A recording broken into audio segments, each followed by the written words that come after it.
겨울 아침 따뜻한 온돌방에 앉아 혼자 미소 된장국을 마시며 조용히 하루를 시작합니다. 어제 편의점에서 사온 도시락을 전자레인지에 돌려 텔레비전을 보면서 혼자 먹습니다. 아프지만 자식들에게 걱정 끼치기 싫어서 참고 넘어갑니다. 혹시 이런 모습 여러분의 일상이 아닐까요? 이렇게 평범하고 소박한 하루가 사실은 우리의 건강을 조금씩 갉아먹고 있다는 사실 알고 계셨나요? 통계에 따르면 우리나라의 평균 수명은 남성 80.6세, 여성 86.6세로 세계에서 손꼽히는 장수국입니다. 그러나 여기에는 큰 함정이 있습니다. 스스로 움직이고 도움 없이 생활할 수 있는 건강 수명은 남성 71.3세, 여성 72.7세에 불과합니다. 즉, 평균적으로 마지막 10년 가까이를 누군가의 도움이 없이는 살 수 없는 것입니다. 더 큰 문제는 많은 분들이 이 시기를 대비하지 못하고 갑작스럽게 건강이 무너지는 순간을 맞이한다는 점입니다. 하지만 희망은 있습니다. 오늘 저는 왜 많은 어르신들이 80이 넘어서 급격히 약해지는지, 그리고 100세까지 건강하게 살아가는 분들이 어떤 습관을 지니고 있는지를 함께 나누고자 합니다. 어렵지 않습니다. 돈도 들지 않습니다. 단지 아주 작은 생활의 변화만으로도 인생 후반부는 완전히 달라질 수 있습니다. 그렇다면 왜 많은 분들이 80을 넘기며 갑자기 건강이 나빠지는 걸까요? 이유는 생각보다 단순합니다. 오늘은 그 중에서도 가장 흔하고도 놓치기 쉬운 3가지 원인을 먼저 말씀드리겠습니다. 첫 번째 이유는 단백질 부족입니다. 나이가 들면 고기를 피해야 건강에 좋다고 믿는 분들이 많습니다. 하지만 실제로는 그 반대입니다. 보건복지부 산하의 영양조사에 따르면 우리나라 70대 이상 노인의 약 34%가 하루 권장 단백질량에 못 미치는 식사를 하고 있다고 합니다. 대전에서 홀로 지내는 김영수 씨도 그런 분들 중 한 명이었습니다.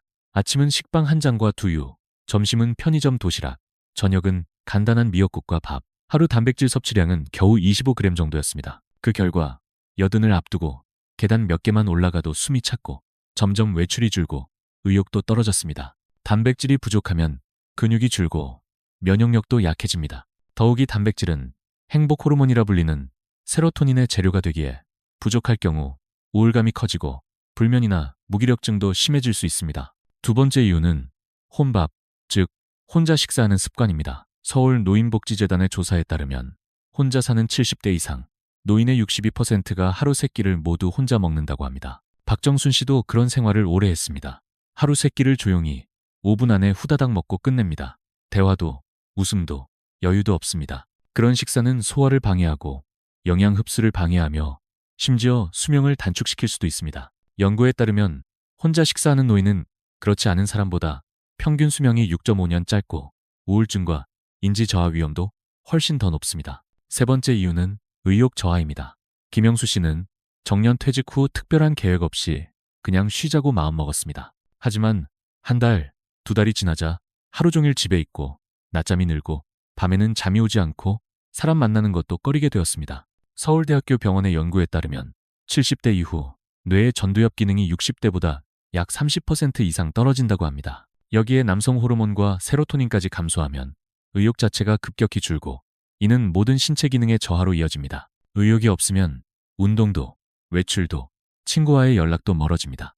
결국 몸과 마음이 동시에 약해지게 됩니다. 이처럼 단백질 부족, 혼자 식사하는 습관, 그리고 의욕의 저하는 서로 연결되어 우리의 건강을 조금씩 무너뜨리고 있었습니다. 하지만 다행히도 이 모든 것은 바꿀 수 있는 생활 습관에서 비롯된다는 점에서 희망이 있습니다. 이어서 살펴볼 네 번째 원인은 겨울철 실내 생활이 길어지면서 생기는 근육 수면 상태입니다. 기온이 떨어지면 외출이 줄고 실내에서 온풍기를 켠 채 하루 종일 앉아 있는 경우가 많습니다. 특히 고령자일수록 넘어지는 것이 무섭고 바깥이 춥다고 느끼면 더욱 몸을 움직이지 않게 됩니다. 김영수 씨 역시 겨울이 되면 하루 12시간 이상을 온돌방에 앉아 보내곤 했습니다. 식사는 소파에서 간단히 때우고 낮잠을 자다 보면 어느새 하루가 지나갑니다.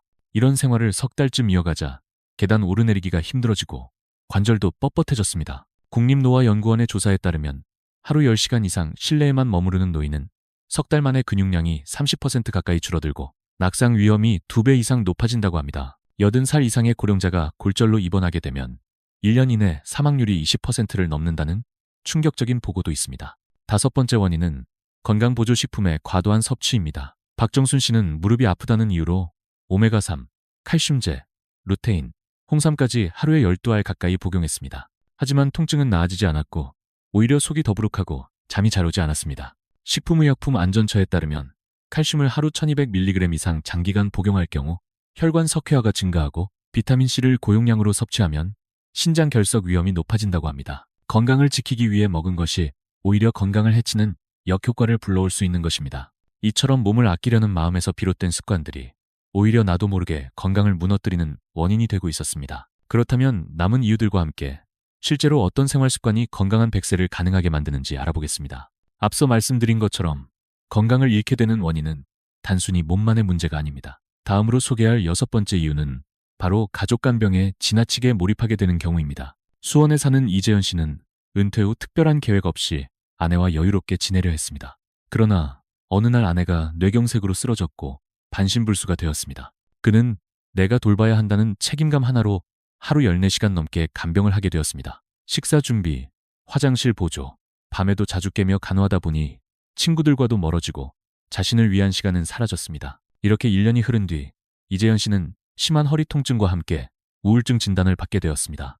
체중도 8kg 이상 줄어들었습니다. 보건복지부 통계에 따르면 70대가 배우자나 부모를 간병할 경우 2년 이상 지속하면 간병자 본인의 건강이 급격히 나빠지며 우울증 위험이 3배 이상 증가한다고 합니다. 간병은 분명 사랑과 책임에서 비롯된 일이지만 자신의 건강을 해치면서까지 모든 걸 감당하는 것은 오히려 위험할 수 있습니다. 국가 장기 요양보험 등 제도를 잘 활용하고 주변의 도움을 요청하는 것도 용기입니다. 마지막 7번째 이유는 바로 70대의 건강한 습관을 만들지 않으면 80대의 그 대가를 치르게 된다는 점입니다. 국립노화연구원의 장기 연구에 따르면 정년 후 3달 동안 운동을 하지 않으면 근육량이 평균 15% 줄어들고 1년 후에는 인지기능이 18% 저하된다고 합니다. 70대는 인생의 후반전을 준비할 수 있는 마지막 기회입니다. 이 시기에 만든 습관은 평생을 따라가며 80대와 90대의 삶을 크게 좌우합니다. 절망이 아닌 희망으로 채울 수 있는 시간이기에 지금이 더욱 중요합니다. 이제 우리는 왜 많은 어르신들이 80을 넘기며 급격히 건강이 나빠지는지를 알게 되었습니다. 그렇다면 반대로 100세까지 건강하게 사는 분들은 어떤 습관을 지니고 있을까요? 많은 분들이 80을 넘기며 급격히 약해지는 이유를 알았다면 이제는 반대로 100세까지 건강하게 살아가는 분들의 공통된 생활 습관을 살펴볼 차례입니다. 놀랍게도 이분들은 특별한 약이나 고가의 보조제를 사용한 것이 아닙니다. 오히려 돈이 들지 않고 누구나 실천할 수 있는 간단한 습관들을 꾸준히 실천했을 뿐입니다. 첫 번째 습관은 걷기 명상입니다. 말 그대로 매일 10분에서 20분 정도 가볍게 천천히 걸으면서 깊게 호흡하는 시간입니다. 아침에 라디오 체조를 마치고 근처 공원을 산책하거나 동네 사찰까지 걸어가는 식으로 실천할 수 있습니다. 특히 나무가 많은 자연 속에서 걷는다면 효과는 2배가 됩니다. 국립노화연구원의 보고에 따르면 매일 10분씩 걷는 어르신은 그렇지 않은 분들에 비해 근육 감소 속도가 67%나 늦어지고 인지 저하율은 절반 이하로 줄어든다고 합니다. 심지어 스트레스 수치와 혈압까지 안정되는 효과도 있습니다. 두 번째 습관은 식사 교류입니다.